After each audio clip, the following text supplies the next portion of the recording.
Oke, Mbak Alisa, ada fenomena saling lapor ke Bawaslu. Ya. Tapi tadi Bawaslu atau ke lembaga penyelenggara lah. Tapi kan Mbak Titi juga mengatakan Bawaslu-nya juga tiba-tiba belum terlalu jelas ya, dihentikan. Sekarang ekspektasinya kepada Gerakan Nurani Bangsa nih, harapan besar dari sesepuh untuk ikut mengawal.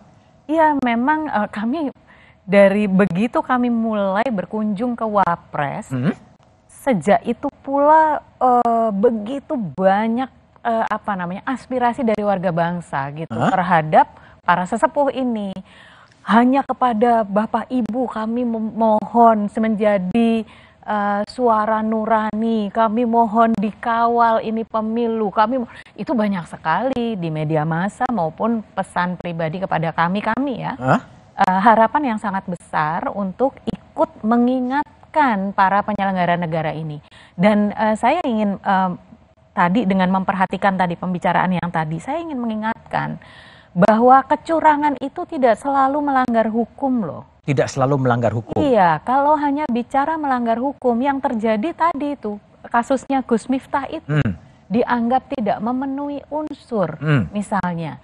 Bahkan mungkin ketika Presiden membagikan bansos, itu apakah ada hukum yang dilanggar? Tidak ada. Tapi masalahnya hukum itu kan harus juga berlandaskan pada etika. Mana yang boleh, mana yang tidak boleh. Ini yang terus-menerus disorot oleh para sesepuh ini. Jangan hanya bicara hukum positif, tetapi apakah etis. Misalnya menteri yang sedang menjabat kemudian secara terbuka menyatakan bahwa ini diberikan oleh presiden.